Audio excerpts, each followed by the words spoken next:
mən ondan ya zəif oxuyanam, ya nətər belə bir şey. Artıq oxuyuram ki, aşağı oxumuram.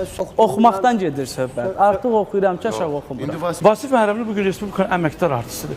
Dünənki uşaq YouTube'da çıxıb da mahnı ilə, nə bilim, gitara çalıb da bugün gündəmə gələn özün sənətkar hesab. Siz hər də pul verib efirə çıxırsınız, yadınızdan çıxır. Yox, Vasif sənətkardır. Siz Vasifin ağlı yoxdur ki, dostumdur deyirəm. Ki Vasif zəng vurub demir ki, sən kimsən vəbşi mən müzakirə edirəm. Ola bilər insan. Ağları yoxdur, bu müğənnilərin icazə verirlər.